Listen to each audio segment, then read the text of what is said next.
Seorang pendeta sombong datang menantang debat terbuka. Ia yakin bisa mengalahkan siapapun, bahkan ulama negeri Baghdad. Tapi yang tak ia sangka, justru Abu Nawas yang datang, dan jawabannya bukan hanya membungkam, tapi membuat semua orang menangis dan bersujud. Assalamualaikum warahmatullahi wabarakatuh, sahabat semua. Sebelum kita mulai kisah yang sangat menggetarkan ini, jangan lupa untuk like video ini, subscribe channel ini, komen pendapatmu di bawah, dan share ke orang-orang tercinta. Serta jangan lupa, bacakan sholawat kepada junjungan kita, Rasulullah Muhammad Shallallahu Alaihi Wasallam. Karena dengan bersholawat, hati kita akan lebih mudah menerima cahaya kebenaran.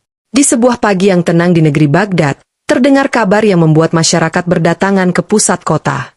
Seorang pendeta dari negeri seberang datang dengan penuh percaya diri. Wajahnya angkuh, langkahnya keras, dan di belakangnya ada 5 muridnya yang selalu mencatat apapun yang ia ucapkan. Pendeta itu naik ke podium kecil di pelataran Masjid Agung dan berkata lantang, "Siapa yang paling cerdas di negeri ini? Aku ingin menguji keimanan kalian.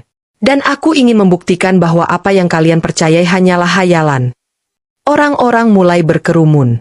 Sebagian merasa geram, sebagian lagi penasaran. Hingga datanglah seorang pemuda bersorban sederhana, wajahnya bersih, senyumnya penuh keyakinan. Ia adalah Abu Nawas. "Assalamualaikum wahai pendeta," sapa Abu Nawas dengan suara yang tenang. "Waalaikumsalam, jika engkau yakin dengan agamamu, maka beranilah berdebat denganku," ujar pendeta itu sambil menunjuk Abu Nawas dengan penuh kesombongan. "Dengan izin Allah, aku terima tantanganmu," jawab Abu Nawas, masih dengan senyum damai. Pendeta itu tertawa merendahkan. "Aku sudah debat dengan ulama dari 3 negeri. Semuanya diam tak mampu menjawab. Sekarang giliranmu." Kerumunan makin riuh. Orang-orang mulai menahan napas.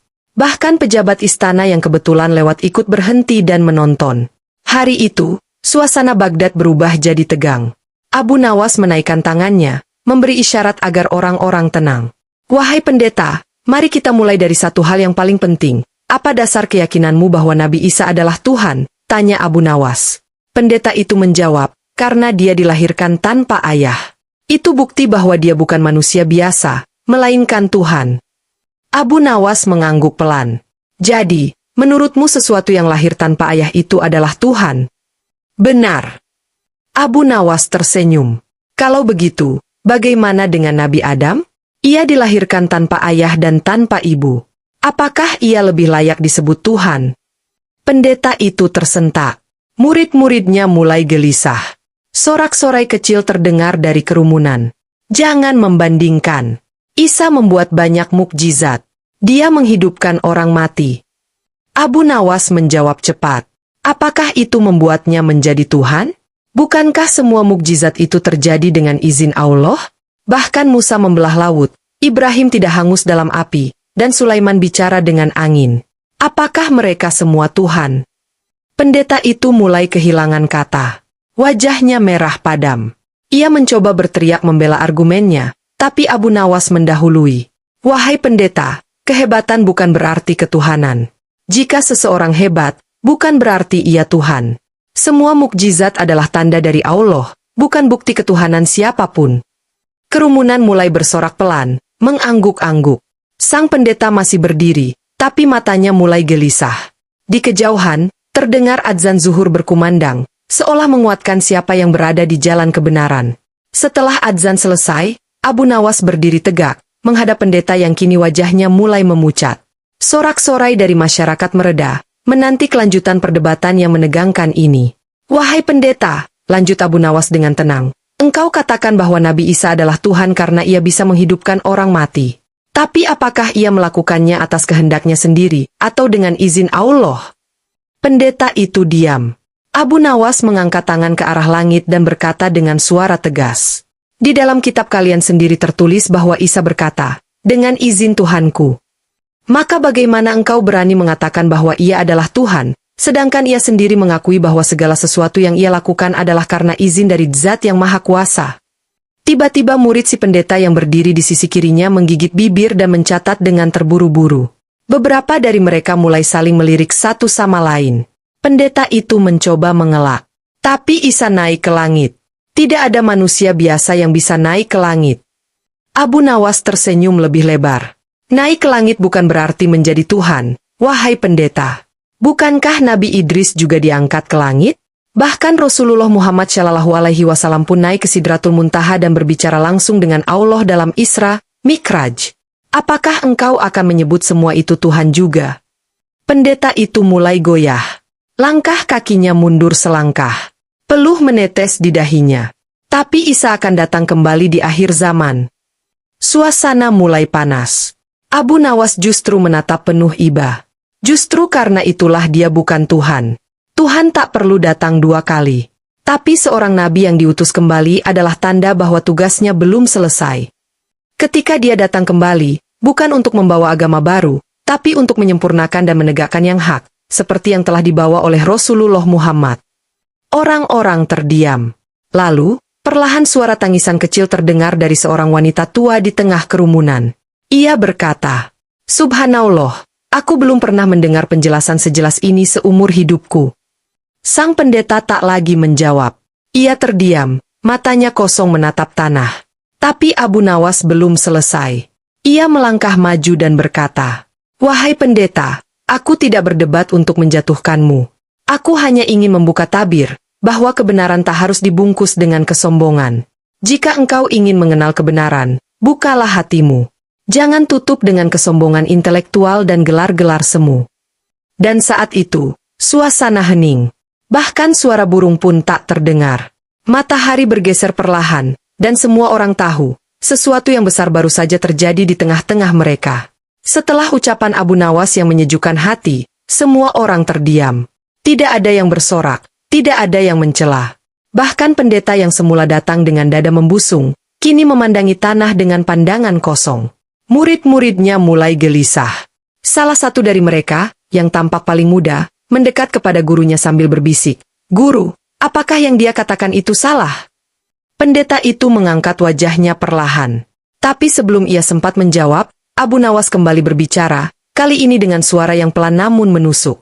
"Wahai pendeta, apakah engkau datang untuk mencari kebenaran, atau hanya untuk menguji manusia dan membanggakan pengetahuanmu?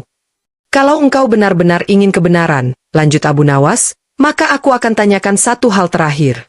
Jika engkau tak mampu menjawabnya, akuilah bahwa kebenaran bukan untuk diperdebatkan dengan kesombongan." Pendeta itu menatapnya. Nafasnya mulai berat. Ia mengangguk pelan. Abu Nawas pun bertanya, "Wahai pendeta, jika engkau mengatakan bahwa Isa adalah Tuhan karena ia tidak memiliki ayah, maka aku tanya padamu, siapakah Tuhan dari Tuhan itu?" Pendeta itu tertegun.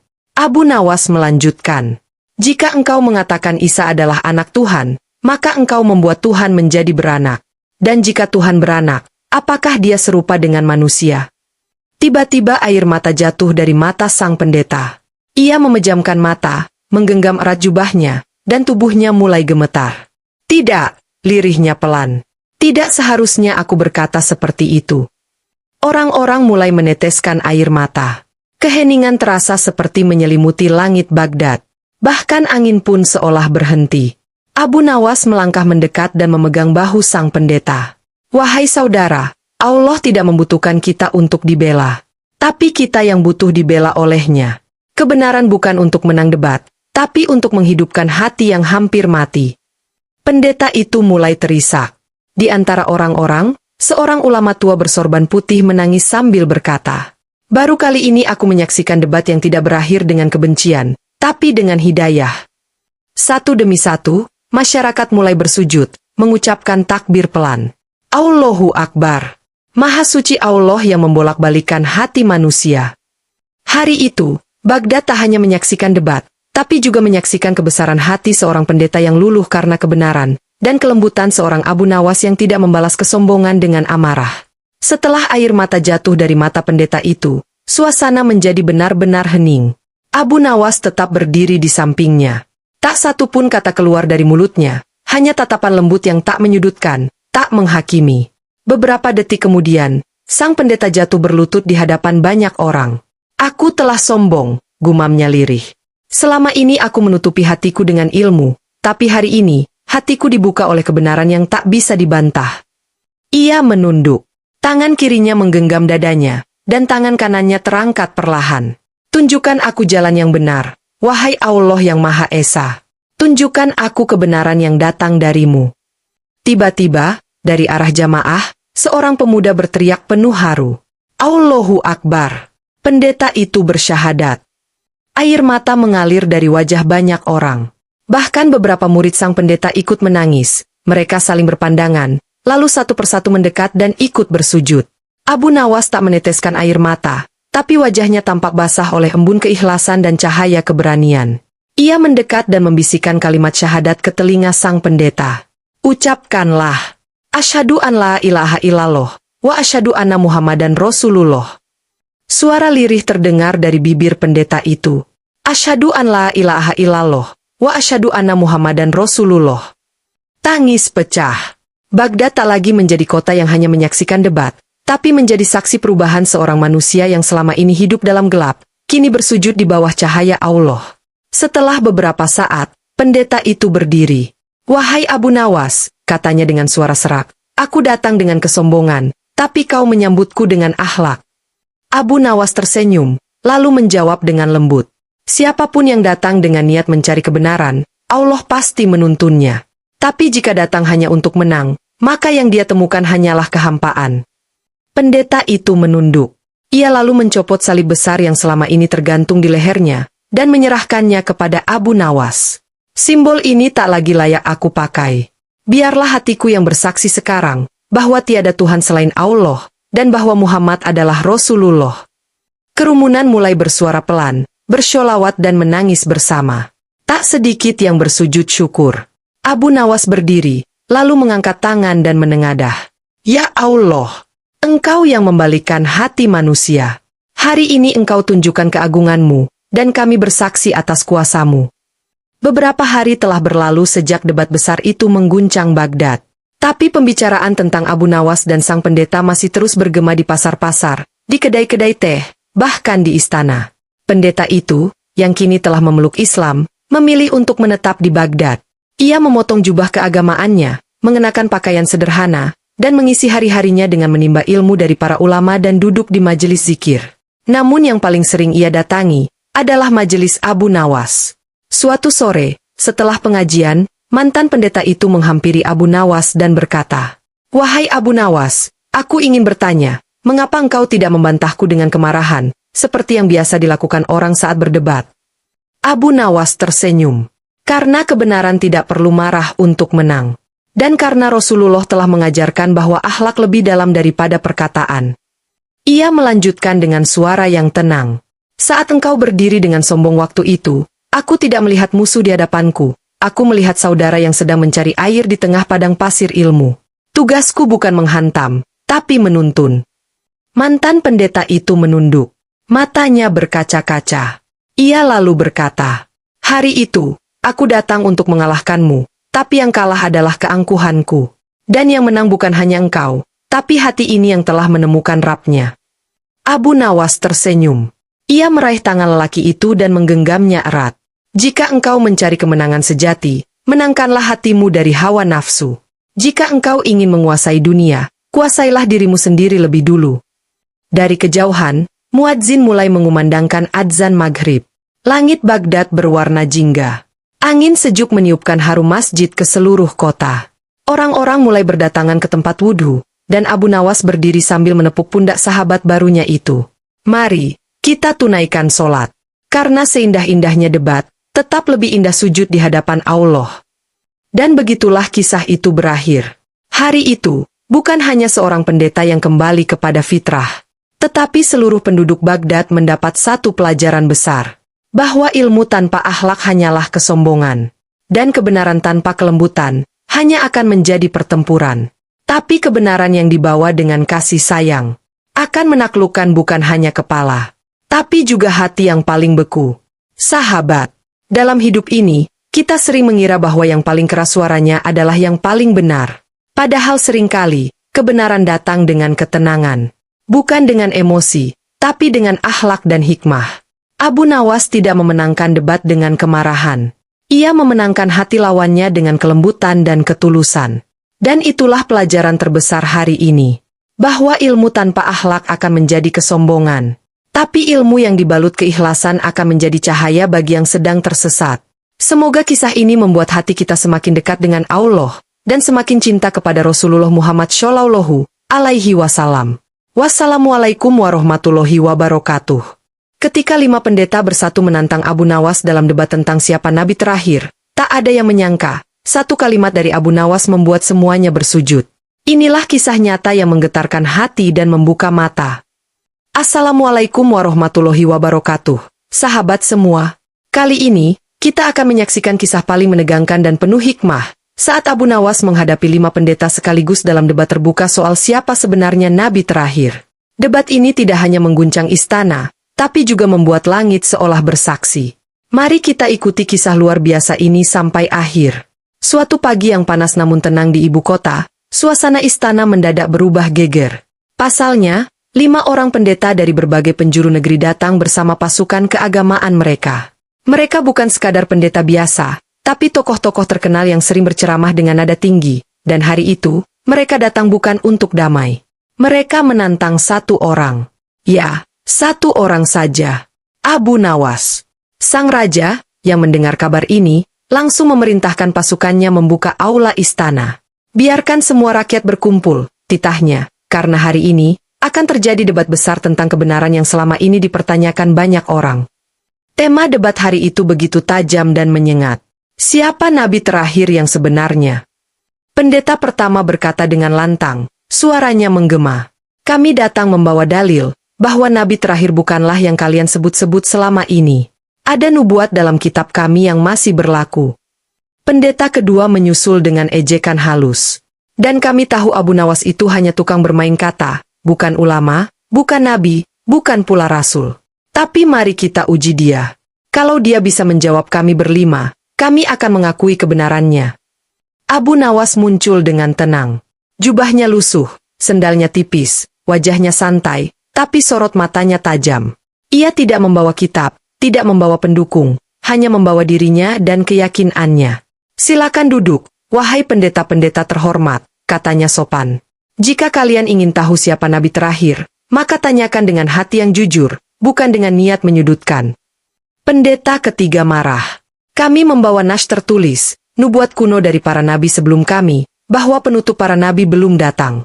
Bahkan sebagian ayat menunjukkan kedatangannya masih ditunggu. Abu Nawas mengangguk pelan. Benarkah begitu? Ucapnya. Lalu kenapa nubuat itu tidak pernah menunjukkan namanya dengan terang? Bukankah seorang nabi penutup seharusnya disebut dengan jelas agar tak disalahpahami? Pendeta keempat menyela. Justru karena itu kami datang untuk debat. Kau harus menunjukkan siapa nabi terakhir menurut kitab kalian. Abu Nawas tersenyum. Matanya tajam menatap satu persatu. Kami tidak sekadar percaya, tapi kami tahu nabi terakhir adalah Muhammad, Rasulullah. Dan bukan kami yang mengada-ada. Bahkan kitab kalian pun, jika dibaca jujur, menunjukkan nubuat itu padanya. Semua hadirin mulai berbisik-bisik. Suara debat makin panas. Pendeta kelima berdiri dari kursinya dan menunjuk ke arah Abu Nawas. Mana buktinya? Mana bukti bahwa Muhammad itu adalah nabi terakhir? Abu Nawas menjawab tenang. Aku tidak akan menjawab dengan dongeng atau hayalan, tapi dengan akal dan hati. Dan mulai sekarang, dengarkan aku dengan telinga yang jernih. Abu Nawas berdiri tegak di tengah aula. 5 pendeta kini terlihat mulai gelisah. Mereka tidak menyangka bahwa Abu Nawas tidak akan gentar sedikit pun menghadapi tekanan mereka. Kalian bilang nabi terakhir belum datang, kata Abu Nawas, dengan suara yang mulai mengguncang ruangan. Tapi tahukah kalian, bahwa kitab kalian sendiri telah menyebutkan seorang nabi yang buta huruf, yang datang dari tanah gersang, yang tak pernah memegang pena, tapi mengajarkan hikmah. Para pendeta saling pandang. Kami tahu ayat itu, ucap pendeta pertama. Tapi itu bukan Muhammad. Abu Nawas maju 2 langkah, tangannya menunjuk ke arah mereka. Bukan, katanya tajam. Lalu siapa? Siapa lagi nabi yang dikenal buta huruf, yang berasal dari gurun, yang tidak pernah duduk di bangku belajar, tapi ajarannya mengubah dunia? Siapa lagi kalau bukan Rasulullah Muhammad? Pendeta kedua terdiam. Ia ingin membantah, tapi lidahnya keluh. Abu Nawas tidak memberi mereka waktu untuk berkelit. Kitab kalian bahkan menyebutkan ciri-cirinya. Bahwa nabi itu akan datang membawa hukum yang kuat, dan dia akan membersihkan dunia dari penyembahan berhala. Pendeta ketiga mulai berkeringat. Ia berkata, itu bisa saja ditafsirkan untuk siapapun. Tapi Abu Nawas tak membiarkan ruang abu-abu. Tidak, Nabi terakhir bukan sekadar pemimpin. Ia pembawa risalah penutup dari Allah. Ia tidak berkata dari hawa nafsunya. Dan siapa lagi yang menyatakan dengan terang bahwa ia adalah Nabi terakhir, kecuali Muhammad, Rasulullah. Suasana mendadak senyap. Raja yang menyimak dari singgasananya pun mulai menatap para pendeta dengan sorot tajam. Dan kalian tahu, kata Abu Nawas sambil mendekati mereka, bahwa Rasulullah adalah satu-satunya nabi yang bersaksi tentang nabi-nabi sebelumnya. Ia tidak menghapus risalah terdahulu, tapi menyempurnakan. Pendeta keempat, yang sejak tadi keras kepala, mendesis pelan. Tapi kenapa banyak dari kami tidak melihatnya? Abu Nawas menunduk sejenak. Lalu ia berkata dengan suara lembut namun menggetarkan. Karena kalian tidak mau melihat. Karena kalian menutup hati kalian, meskipun buktinya sudah ada dalam kitab kalian sendiri.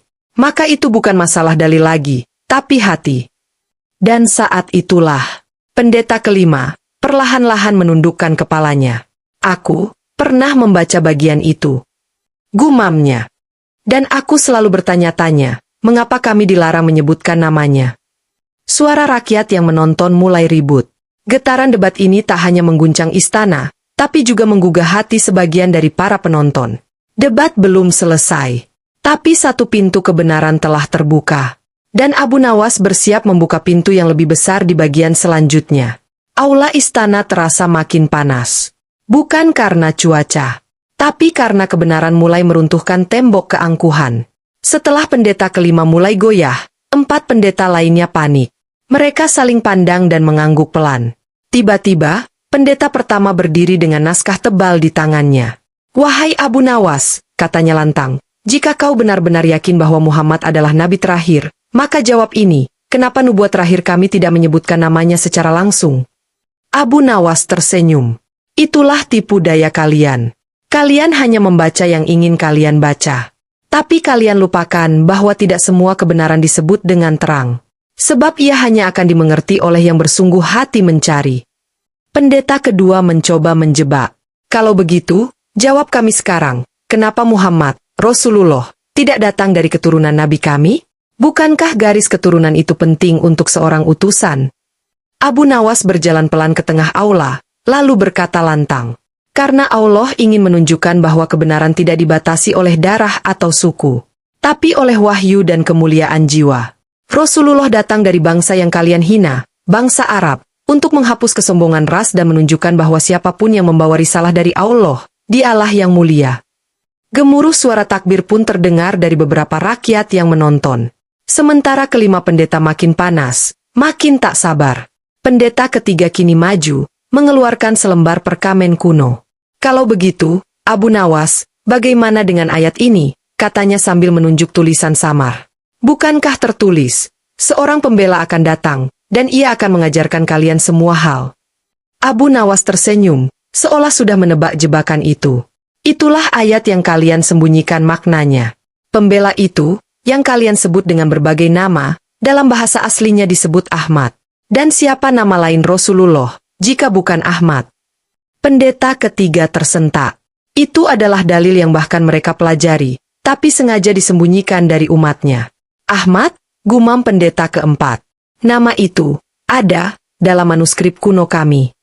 Seketika, suasana berubah. Para rakyat yang menyaksikan mulai berdiri. Bahkan raja pun berdiri dari singgasananya, menyipitkan mata. Abu Nawas berdiri sendirian, melawan 5 pendeta yang kini mulai kehilangan kekuatan. Dan dia berkata pelan namun menggetarkan. Jika kalian benar-benar mencari kebenaran, maka jangan tutupi cahaya itu dengan bayangan kebanggaan.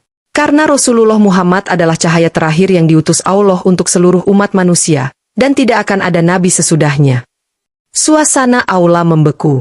Lidah-lidah para pendeta mulai keluh. Tapi belum selesai, karena di bagian berikutnya akan terjadi ledakan yang tak disangka. Aula istana sunyi. 5 pendeta yang tadi begitu lantang kini tertunduk. Bukan karena kalah debat, tapi karena hati mereka mulai retak oleh cahaya kebenaran. Abu Nawas memejamkan mata sejenak. Ia menarik napas panjang, lalu mengangkat kedua tangannya ke langit. Wahai Allah, Jika ucapan ini benar dari MU, maka bukalah hati mereka. Namun jika aku salah, maka biarkan aku sendiri yang kau hukum. Doa itu menghentak seluruh ruangan. Bahkan raja terlihat meneteskan air mata. Para ulama yang hadir terdiam. Dan rakyat yang menyaksikan mulai menunduk. Karena inilah kebenaran yang tidak butuh kekerasan, hanya butuh kejujuran. Abu Nawas lalu berkata kepada para pendeta, "Kalian datang dengan niat untuk mempermalukanku. Tapi kalian sendiri telah melihat bahwa dalil tentang Nabi terakhir telah ada dalam kitab kalian jauh sebelum Muhammad, Rasulullah, lahir. Lalu aku tanya kalian sekarang, kenapa kalian masih menolak?" Pendeta pertama mulai gemetar. Air matanya jatuh. Ia mencoba berkata, tapi suaranya patah-patah. Kami diajarkan untuk menyembunyikannya. Kami takut kehilangan pengaruh. Tapi hari ini, aku tak bisa membohongi diriku sendiri. Pendeta kedua terisak. Pendeta ketiga jatuh berlutut.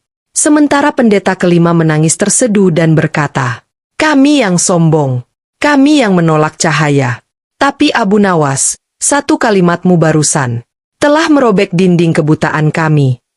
Abu Nawas mendekat. Ia lalu berkata pelan, namun menggetarkan jiwa semua orang. Tidak ada nabi lagi setelah Muhammad. Ia adalah penutup para nabi. Siapa yang menolaknya, telah menolak risalah dari Allah. Tapi siapa yang menerimanya, maka cahaya akan hidup selamanya dalam jiwanya. Dan saat itu juga, kelima pendeta bersujud. Di hadapan raja, di hadapan rakyat, di hadapan kebenaran yang tak bisa lagi mereka pungkiri. Tangis pecah dari seluruh penjuru. Raja terisak dan berkata, "Abu Nawas, engkau bukan hanya cerdas, tapi engkau adalah hujjah yang menyelamatkan negeri ini dari kesesatan." Aula istana masih dipenuhi suara tangis haru. Kelima pendeta yang datang dengan keangkuhan dan tantangan, kini bersujud dalam kepasrahan. Mereka tidak bisa lagi menutupi cahaya kebenaran yang selama ini mereka abaikan. Raja pun perlahan turun dari singgasananya. Ia berjalan menuju para pendeta yang kini sudah menangis terseduh. Salah satu dari mereka, pendeta kelima, yang paling keras sejak awal, berdiri dengan tubuh gemetar. Ia menatap Abu Nawas, dan kemudian berkata lantang, "Sungguh, aku telah buta. Tapi hari ini, aku melihat. Aku bersaksi bahwa tidak ada Tuhan selain Allah. Dan aku bersaksi bahwa Muhammad adalah Rasulullah." DEG. Ruangan seketika hening. Namun hanya dalam beberapa detik. Suara syahadat itu diikuti oleh pendeta kedua, ketiga, keempat. Hingga akhirnya semua lima pendeta bersyahadat. Tangisan haru meledak. Suara para ulama, rakyat, dan bahkan raja sendiri ikut bersenandung mengucap, "Asyhadu an la ilaha illallah, wa asyhadu anna Muhammadan Rasulullah." Istana bergema. Langit seakan ikut bersaksi. Dan bumi pun seperti bergetar oleh kalimat yang mengguncangkan dunia. Abu Nawas hanya menunduk, air matanya jatuh.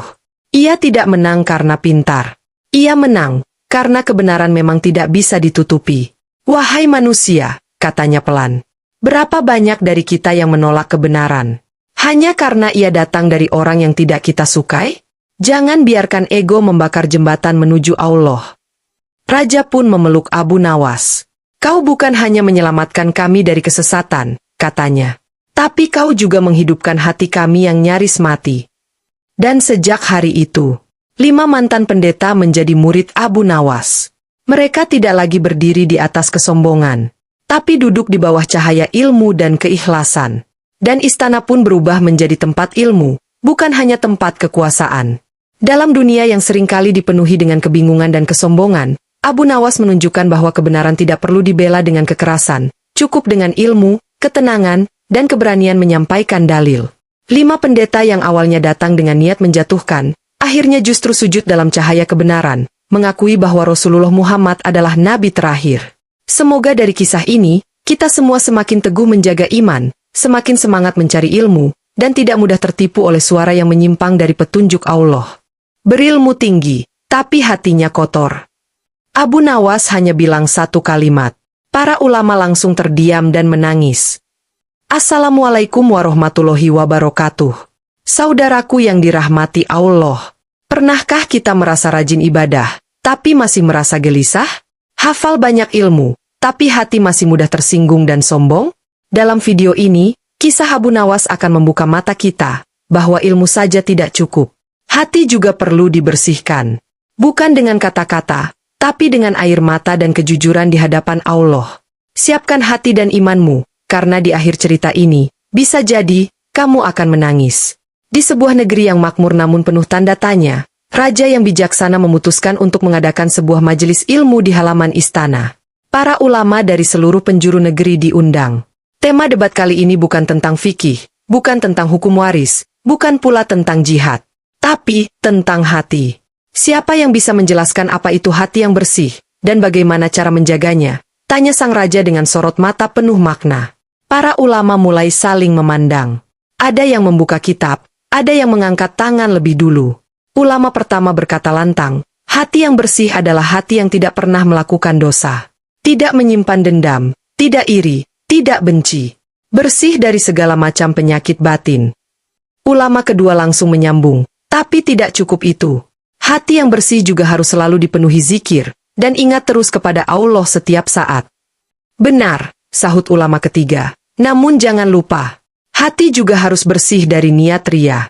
Jangan pernah berharap dipuji saat berbuat baik. Perdebatan pun memanas. Satu ulama menyanggah, satu lagi menimpali, lalu yang lain membantah. Suasana jadi seperti pasar wacana.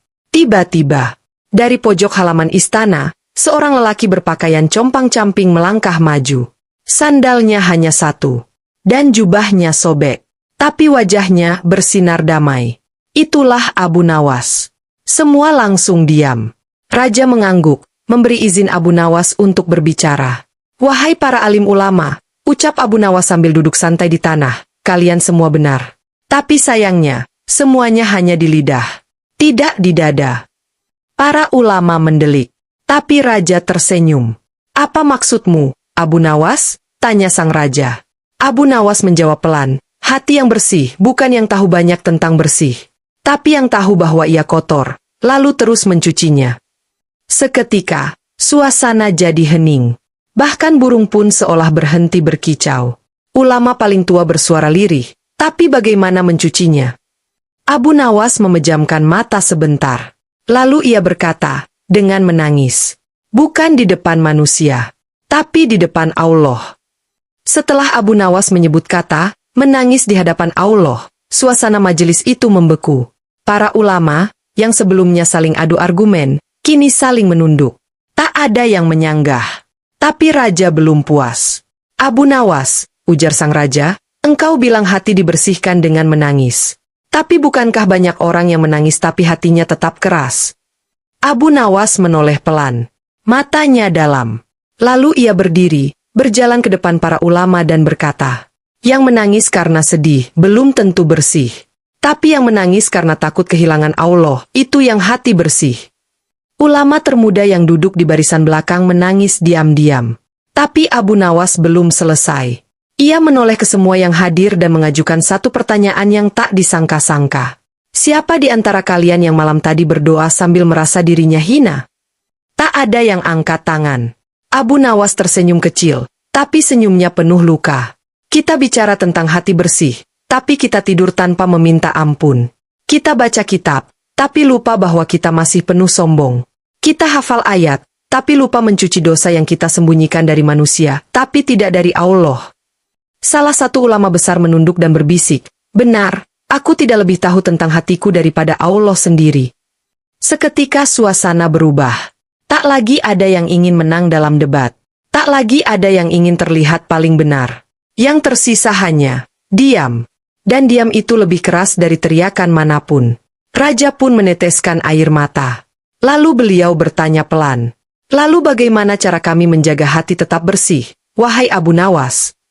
Abu Nawas tersenyum tenang dan menjawab, dengan terus merasa kotor. Abu Nawas berjalan perlahan ke tengah majelis. Ia mengambil segenggam debu dari tanah istana, lalu menatap para ulama dan berkata, hati itu seperti rumah. Kalau tak disapu setiap hari, akan penuh debu. Dan debu itu bukan dari luar, tapi dari dalam diri kita sendiri. Salah satu ulama menanggapi, lalu siapa tukang sapunya, wahai Abu Nawas? Abu Nawas menjawab sambil melempar debu itu ke udara. Rasa takut kepada Allah adalah sapunya. Rasa malu kepada Allah adalah sabunnya. Dan rindu kepada Allah adalah air yang mengalir membersihkannya. Lagi-lagi, suasana majelis menjadi hening. Tak ada satupun ulama yang berani menyela. Seorang pemuda dari kalangan istana bertanya, "Wahai Abu Nawas, apakah mungkin kita hidup tanpa dosa? Bukankah dosa membuat hati kita terus kotor?" Abu Nawas tertawa pelan. Lalu ia menjawab, "Hati yang bersih bukan hati yang tidak berdosa, tapi hati yang selalu kembali kepada Allah setelah berdosa. Berkali-kali, dengan malu, dengan takut, dengan cinta." Ulama yang paling vokal sebelumnya kini memeluk kitabnya erat-erat. Air matanya menetes satu-satu, menimpa halaman yang penuh huruf-huruf ilmu. Abu Nawas lalu menutup matanya dan berkata lirih, "Kalian belajar untuk mengetahui siapa Allah. Tapi aku belajar untuk tahu bahwa aku bukan siapa-siapa tanpanya." Kalimat itu seperti petir yang menghantam dada. Raja berdiri, lalu berjalan ke arah Abu Nawas. Ia tak berkata sepatah kata pun, hanya memeluk Abu Nawas, erat sekali. Dan saat itu juga, angin berhembus pelan, seolah langit pun menjadi saksi. Bahwa yang paling bersih hatinya adalah yang paling tahu bahwa dirinya kotor. Pelukan sang raja kepada Abu Nawas bukan pelukan biasa. Ia seperti memeluk sesuatu yang lama hilang dari dalam dirinya, ketenangan hati. Air mata raja jatuh, membasahi bahu jubah compang-camping Abu Nawas. Semua ulama terdiam. Ada yang menunduk. Ada pula yang bergetar bibirnya, tak mampu berkata sepatah pun. Salah satu ulama senior dengan suara serak akhirnya berkata, "Wahai Abu Nawas, kami ini orang-orang yang sibuk membersihkan luar, tapi kau membuka rahasia tentang dalam." Abu Nawas mengangguk perlahan. Ia lalu menatap langit yang mulai gelap, dan berkata, "Hati manusia itu cermin. Tapi saat cermin itu penuh debu, ia tak bisa melihat wajahnya sendiri, apalagi melihat Allah." Tiba-tiba, petir menyambar pelan. Hujan turun rintik-rintik. Langit seakan ikut menangis. Semua orang di halaman istana tak bergerak. Mereka mematung dalam keheningan yang suci. Abu Nawas menengadah, membiarkan wajahnya terkena hujan. Lalu berkata, "Ini, air dari langit. Tapi hati yang kering, tidak bisa menyerap hujan rahmat, kecuali ia membuka dirinya dan mengakui betapa ia haus akan ampunan Allah." Ulama termuda berlutut dan menangis terseduh. "Ampuni kami ya Allah, ampuni kesombongan kami atas ilmu yang tidak menumbuhkan adab." Para ulama menyusul, satu persatu. Berjatuhan, bukan karena kalah debat, tapi karena kalah dari suara hati yang jujur. Dan hanya satu yang berdiri tenang di tengah semuanya. Abu Nawas.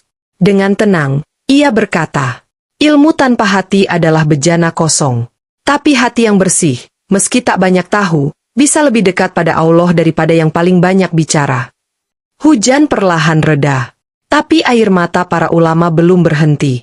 Mereka menangis bukan karena kalah, tapi karena tersadar. Mereka selama ini sibuk mengajar tentang hati, tanpa menyentuh hati mereka sendiri. Raja, yang masih berdiri di sisi Abu Nawas, menatap seluruh majelis dan berkata, "Wahai para ulama, hari ini aku belajar bahwa satu kalimat dari hati yang bersih bisa mengguncangkan seluruh istana ilmu." Abu Nawas tersenyum, matanya basah. Lalu ia berkata pelan, "Rasulullah bersabda bahwa di dalam tubuh manusia ada segumpal daging. Jika ia baik, maka seluruh tubuh akan baik. Jika ia rusak, maka rusak pula seluruhnya. Ketahuilah, itu adalah hati." Semua menunduk. Abu Nawas lalu menoleh pada para ulama dan berkata dengan suara bergetar, "Kalian punya banyak ilmu. Tapi jangan biarkan ilmu itu membutakan rasa takut kepada Allah. Jangan biarkan dalil menutupi rasa malu kepadanya. Dan jangan biarkan lisan menang, jika hati masih kalah."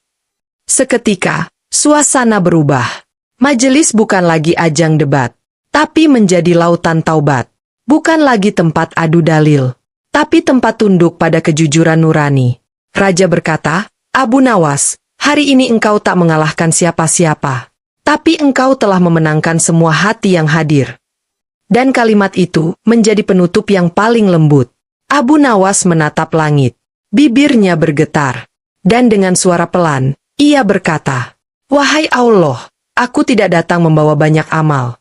Tapi aku datang membawa rasa takut dan harap yang mungkin lebih besar dari dosaku sendiri. Langit kembali mendung. Tapi kali ini, tak ada yang takut hujan. Karena semua sadar. Yang paling bersih, bukan yang paling suci. Tapi yang paling sering mencuci hatinya dengan air mata di hadapan Allah. Sahabatku, dari cerita ini, kita belajar satu hal besar. Yang paling bersih bukan yang paling suci, tapi yang paling sadar bahwa dirinya kotor, lalu terus mencucinya di hadapan Allah. Jangan pernah bangga dengan ilmu, jika hatimu belum lembut. Jangan merasa lebih tinggi, jika masih menyimpan sombong. Dan jangan menunda taubat, jika kamu masih punya nafas. Semoga kita termasuk orang-orang yang tidak hanya bicara tentang hati yang bersih, tapi berjuang setiap hari untuk membersihkannya. Wassalamualaikum warahmatullahi wabarakatuh. Pernahkah kalian melihat dua orang berdebat di atas punggung seekor unta? Tapi yang lebih mengejutkan, bukan unta yang jatuh, tapi harga diri seorang ulama yang roboh oleh satu kalimat dari Abu Nawas. Ini kisah nyata yang membuat hati bergetar. Assalamualaikum warahmatullahi wabarakatuh. Sahabat-sahabat yang dirahmati Allah. Hari ini kita akan menyelami kisah yang tidak biasa. Sebuah debat yang terjadi bukan di majelis ilmu, tapi di atas unta. Siapakah yang menang? Siapakah yang berubah? Dengarkan sampai akhir. Sore itu, pasar Baghdad mulai lengang. Para pedagang menggulung tikar dagangan mereka, dan suara azan asar baru saja selesai bergema dari menara masjid tua. Tapi di sudut kota, kerumunan orang mulai terbentuk, bukan karena dagangan, bukan pula karena musisi jalanan. Mereka berkumpul karena satu hal. Abu Nawas naik unta sambil berdebat dengan seorang ulama. Unta itu bukan unta biasa. Besar, gagah, dan berasal dari istana. Dan si ulama yang bersamanya juga bukan ulama biasa. Ia dikenal luas sebagai Syaikh Jalaluddin, seorang ahli fikih dan usuluddin, disegani para raja dan rakyat. Tapi hari itu, entah bagaimana ceritanya, ia tampak marah-marah di atas unta, duduk berdampingan dengan Abu Nawas. Aku tidak paham, Abu Nawas, teriak Syaikh Jalaluddin dari atas unta. Apa maksudmu mengatakan bahwa unta pun bisa mengajarkan makna ibadah? Orang-orang mulai berbisik, menatap ke atas unta sambil menahan tawa. Abu Nawas duduk santai, kaki disilangkan di pelana, wajah tenang seperti langit tanpa awan. Wahai Syaikh, jawab Abu Nawas lembut, bukankah Allah menciptakan segala sesuatu tidak sia-sia? Bahkan seekor unta pun punya pelajaran bagi yang berpikir. Syaikh mengerutkan dahi. Itu betul. Tapi bagaimana bisa kau menyamakan pelajaran unta dengan ilmu ibadah? Abu Nawas memutar tubuhnya, memandangi kerumunan. Mari kita lihat, wahai orang-orang Baghdad, siapa yang belajar hari ini, kita, atau si unta? Tawa kecil terdengar dari kerumunan, tapi Syaikh Jalaluddin tak tertawa. Ia merasa Abu Nawas menyindirnya, dan wajahnya mulai memerah. Aku khawatir, lanjut Abu Nawas sambil mengelus leher unta, banyak orang yang belajar ratusan kitab, tapi hatinya tetap keras seperti batu. Sedang si unta patuh pada tuannya tanpa tanya, sabar saat diberi beban, dan terus berjalan meski di padang tandus. Syaikh Jalaluddin menatapnya tajam. Kau menyindir ulama? Abu Nawas tersenyum. Bukan, Syaikh. Aku hanya sedang berbicara dengan unta. Kerumunan meledak tertawa. Tapi ada juga yang mulai terdiam. Kata-kata Abu Nawas, meski seperti lelucon, menyentuh hal yang dalam. Sesuatu yang tak semua berani menyuarakan di depan ulama besar. Syaikh Jalaluddin masih menahan amarah. Kau sedang meremehkan ilmu. Tidak, Syaikh, kata Abu Nawas sambil menatap langit. Aku justru sedang mengingatkan bahwa ilmu tanpa akhlak, seperti unta tanpa tali, liar, tak tahu arah, dan bisa menabrak siapapun. Unta itu mengembuskan napas panjang. Seakan ikut mengiyakan. Dan sore itu, di atas seekor unta, sebuah debat yang tak biasa dimulai. Angin sore Baghdad meniupkan debu-debu halus, tapi suasana di sekitar unta itu semakin panas. Syaikh Jalaluddin menarik napas panjang, menahan emosi. Abu Nawas, jangan menyamakan sabda Rasulullah dengan bisikan hatimu. Kita bicara soal ibadah, bukan soal hewan. Abu Nawas tidak langsung menjawab. Ia memegang kendali unta, menepuk pelan tubuh hewan itu, lalu berkata, Syaikh, justru karena aku mencintai sabda Rasulullah, aku berhati-hati dalam melihat realita. Bukankah Rasulullah pernah bersabda, barang siapa tidak menyayangi makhluk di bumi, maka tidak akan disayangi oleh Allah di langit. Apakah unta ini bukan makhluk Allah? Syaikh Jalaluddin mulai gelisah. Benar, itu hadits, jawabnya dengan nada menekan. Abu Nawas melanjutkan, jika kita benar-benar menyerap makna hadits, mestinya hati kita lebih lembut.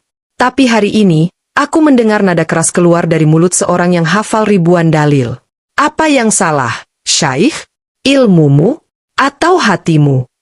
Kerumunan langsung terdiam.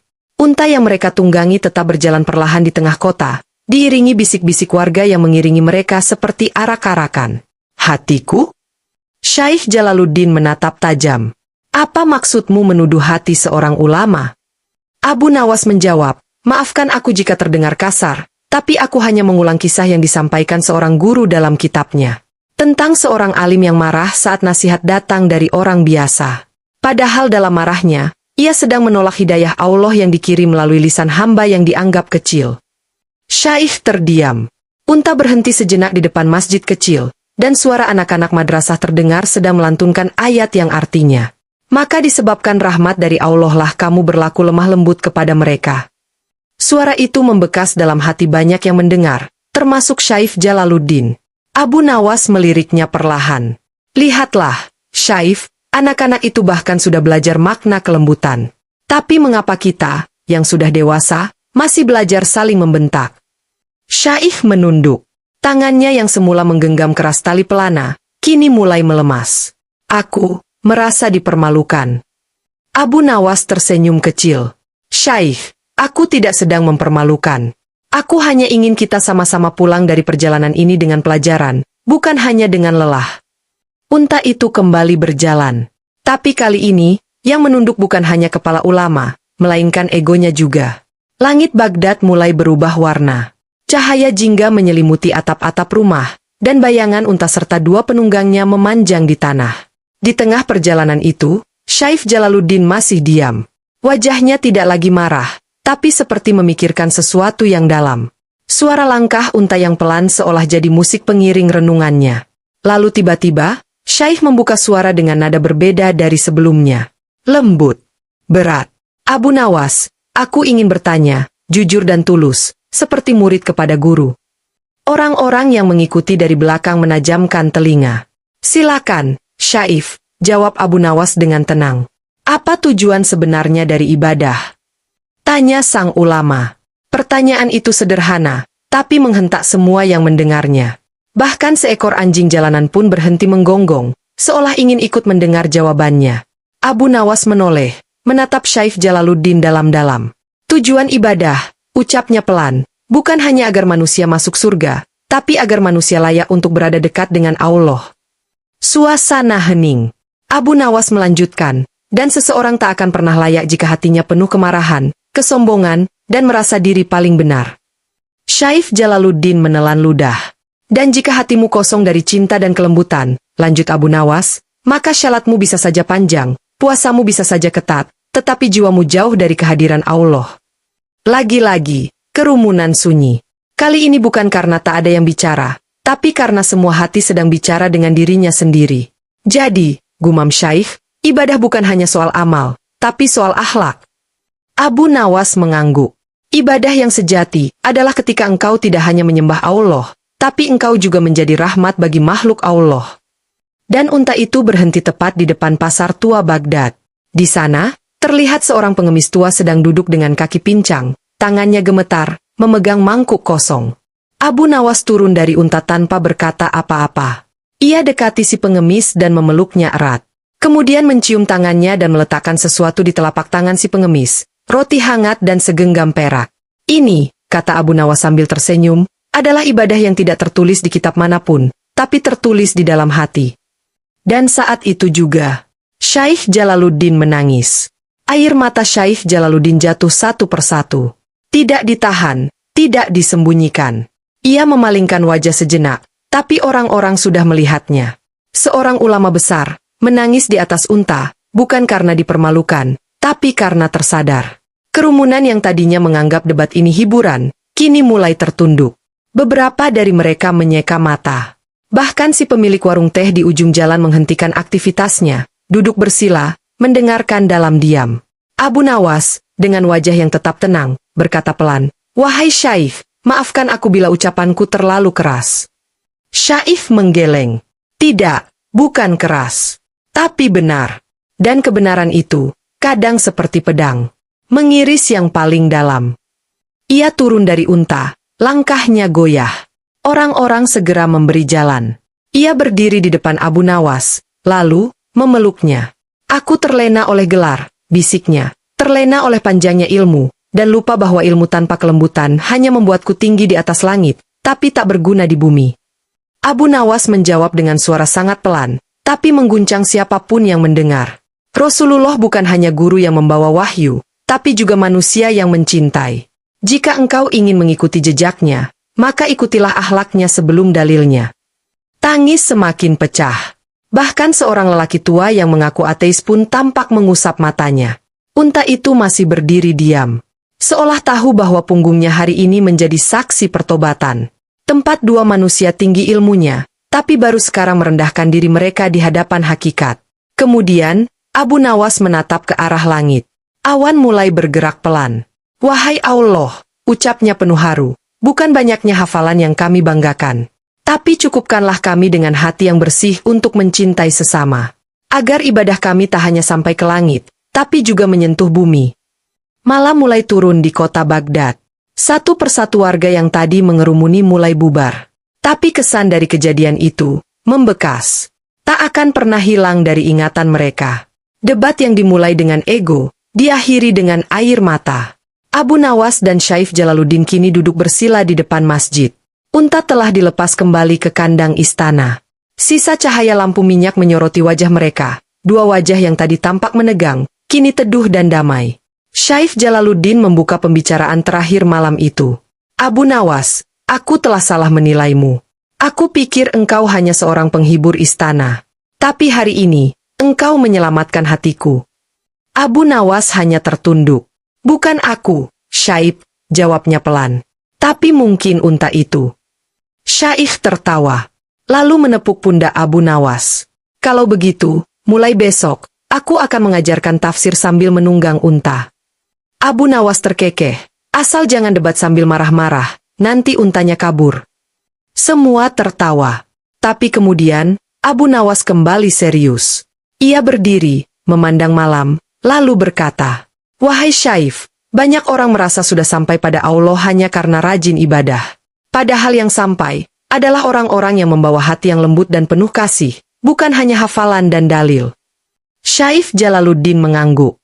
Dan kini aku sadar, aku harus belajar dari bawah lagi. Dari hati. Dari jiwa. Abu Nawas menepuk dadanya.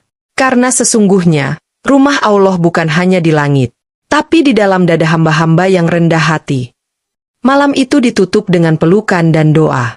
Abu Nawas berjalan pulang dengan langkah ringan, sementara Syaif Jalaluddin pulang dengan hati yang jauh lebih ringan dari sebelumnya. Dan sejak hari itu, siapapun yang melihat unta di Baghdad akan mengingat satu peristiwa. Debat di atas unta yang mengubah seorang ulama. Dalam hidup ini, ilmu tanpa akhlak hanya akan menjadikan seseorang tinggi di mata manusia, tapi hampa di mata Allah. Abu Nawas tidak sedang mencari menang, ia sedang mengembalikan makna ibadah ke tempatnya, ke hati.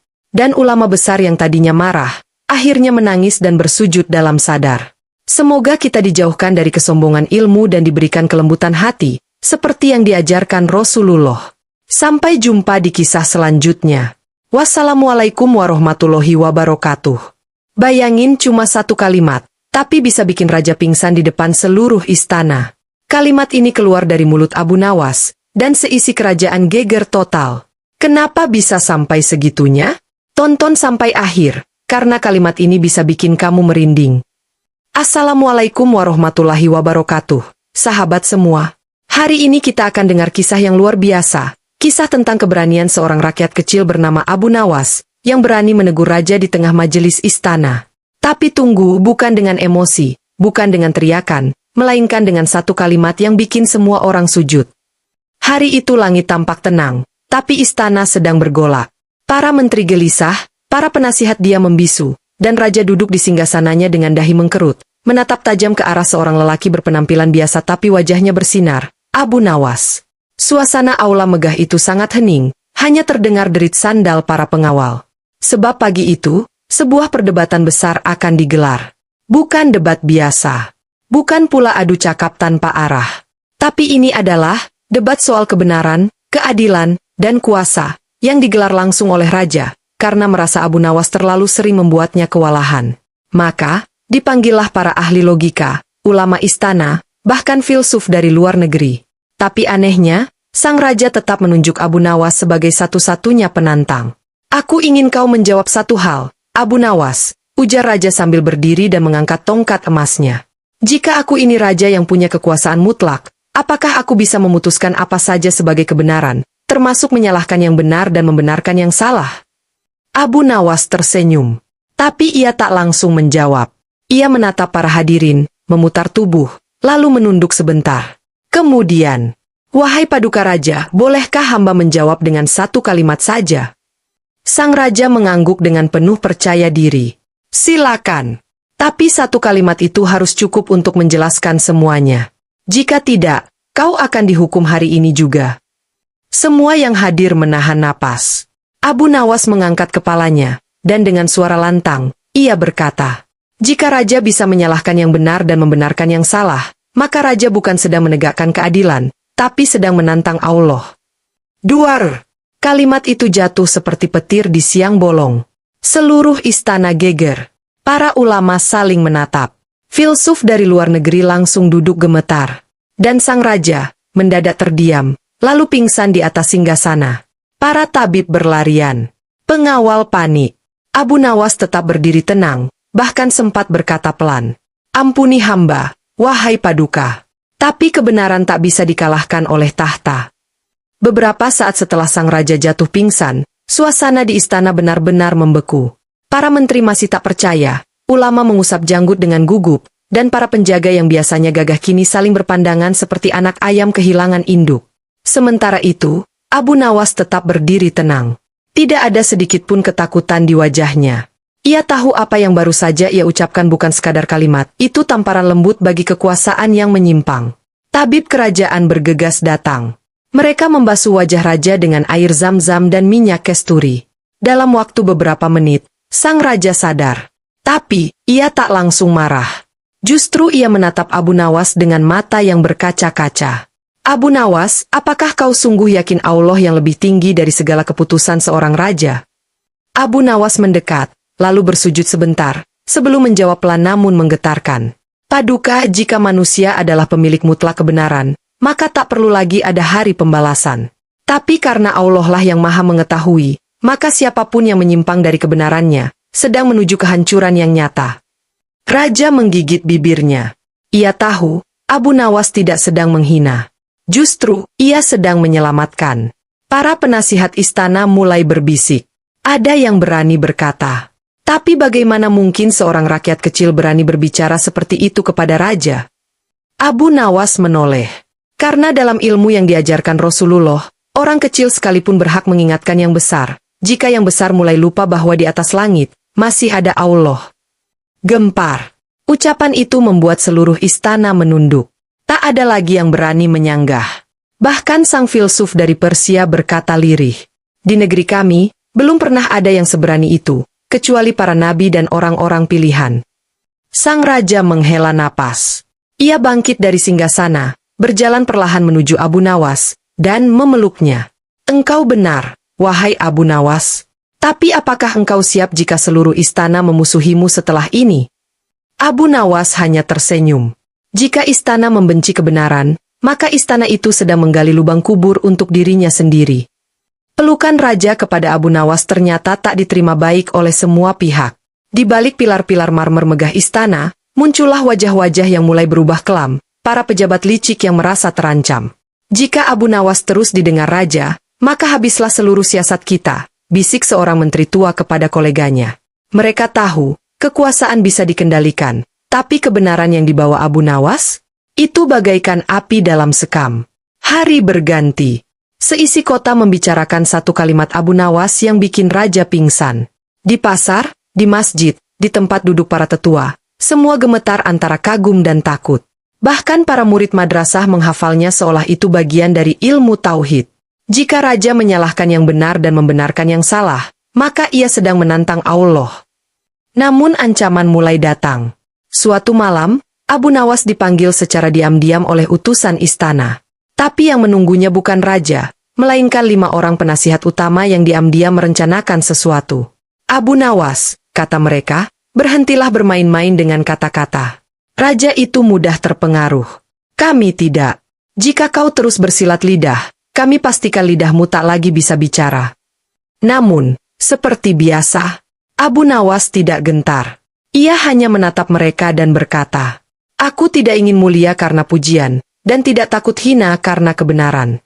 Jika kalian takut pada kalimatku, maka itu bukan karena kalimatku terlalu kuat, tapi karena hatimu terlalu rapuh untuk menanggung kebenaran. Berat. Salah satu dari mereka membalik meja dengan marah. Kau pikir siapa kau sebenarnya? Rakyat kecil, tanpa gelar, tanpa kuasa. Dan disinilah Abu Nawas mengucapkan kalimat kedua yang juga mengguncang. Benar, aku rakyat kecil. Tapi ingat, kapal sebesar apapun bisa tenggelam hanya karena lubang sekecil jari. Sunyi. Tak ada yang bicara. Tapi niat jahat sudah lahir malam itu. Mereka tidak akan tinggal diam. Dan saat fajar menyingsing, terdengarlah kabar mengejutkan. Abu Nawas diusir dari istana. Kabar pengusiran Abu Nawas menyebar seperti api membakar alang-alang. Orang-orang di pasar gempar, para ulama terdiam, dan di masjid-masjid terdengar doa-doa agar Allah membalas kezaliman itu. Namun anehnya, Abu Nawas justru tersenyum saat berjalan keluar dari gerbang istana. Ia membawa tongkat kayu, sorban lusuh, dan sebuah kantung kecil berisi buku catatan tua. Tak satu pun pengawal berani menatap matanya. Apakah kau tidak marah diusir seperti ini? Tanya seorang budak istana pelan. Abu Nawas hanya menjawab, marah karena kebenaran ditolak adalah hal biasa. Tapi menang karena tetap sabar, itu luar biasa.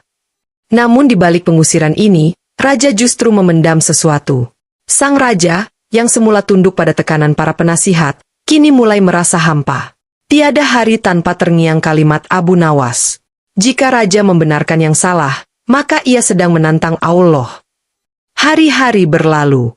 Istana jadi hambar. Tak ada lagi tawa, tak ada lagi diskusi penuh makna. Para penasihat kembali menguasai keputusan, tapi rakyat mulai berontak dalam diam. Mereka tak lagi datang ke balai istana. Mereka menyebar puisi-puisi perlawanan yang diam-diam menyebut nama Abu Nawas. Dan tepat malam Jumat, sang raja memimpikan Rasulullah. Dalam mimpinya, beliau berkata, jika engkau ingin selamat, maka dekatilah orang yang mengingatkanmu pada Allah, bukan yang membuatmu merasa seperti Tuhan. Sang raja bangun dengan tubuh gemetar. Bajunya basah oleh keringat. Carikan aku Abu Nawas. Sekarang juga, serunya pada penjaga. Namun para penjaga menjawab, ampun Paduka, ia telah meninggalkan kota. Kami tak tahu kemana. Malam itu, untuk pertama kalinya dalam sejarah istana, raja turun dari singgasana dan pergi sendiri mencari rakyatnya. Ia menyamar sebagai rakyat biasa. Menyusuri lorong-lorong, masuk ke pasar, hingga menemukan seorang kakek duduk di bawah pohon sambil membaca. Abu Nawas. Abu Nawas, lirih raja. Abu Nawas menoleh. Tak ada rasa terkejut. Paduka sudah sampai di tempat paling rendah, dan itu tanda Paduka sedang naik ke derajat yang lebih tinggi. Raja langsung berlutut. Kembalilah, dan bimbing aku. Abu Nawas menatapnya. Lalu menjawab, hamba akan kembali, tapi kali ini bukan sebagai pelawak istana, melainkan sebagai cermin. Dan ingat, cermin tidak akan memuji wajah yang kotor. Hari yang ditunggu-tunggu pun tiba. Aula terbesar di istana dipenuhi rakyat dari segala penjuru. Tak ada undangan, tapi kabar itu menyebar seperti badai. Raja akan memanggil kembali Abu Nawas dan memintanya menjawab satu pertanyaan terakhir, di depan seluruh rakyat. Abu Nawas tiba tanpa pengawal, tanpa jubah megah. Ia hanya membawa dirinya dan keberanian yang tak pernah bisa dibeli dengan emas. Raja telah duduk di singgasana, tapi kali ini, ia tak terlihat angkuh. Di sampingnya berdiri para menteri yang kini menunduk malu, karena siasat mereka telah tercium. Sang raja menatap Abu Nawas, lalu berkata, wahai Abu Nawas, jika rakyatku bertanya padaku, siapa yang lebih tinggi, kekuasaan raja atau hukum Allah, apa yang harus kujawab, dengan satu kalimat saja? Seluruh istana menahan napas. Abu Nawas memejamkan mata sebentar, lalu membuka kembali, dan menjawab, dengan satu kalimat yang menghantam seisi dunia. Wahai Paduka, kekuasaanmu hanya berlaku di bumi, tapi hukum Allah berlaku hingga ke langit yang tak terjangkau tangan manusia. Duar! Langit seperti bergemuruh. Istana terdiam. Para pejabat pucat. Beberapa rakyat bahkan terdengar menangis. Tapi yang paling mengejutkan, raja berdiri, lalu sujud. Tangisnya pecah. Ia sujud bukan karena kalah dalam debat, tapi karena sadar, ia hampir menjadi raja yang menentang langit. Ampuni aku ya Allah. Aku hampir lupa siapa diriku di hadapanmu. Seketika, suasana istana berubah. Semua yang hadir ikut bersujud.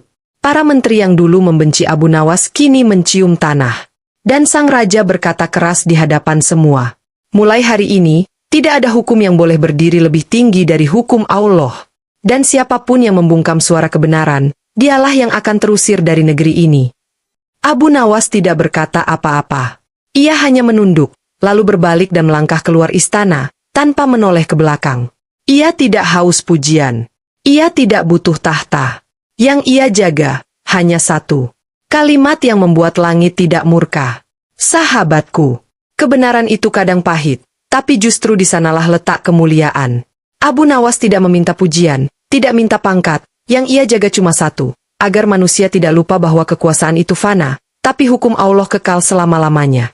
Maka, siapakah yang lebih mulia? Dia yang memegang tahta, atau dia yang menjaga kalimat langit? Jawabannya ada di hatimu.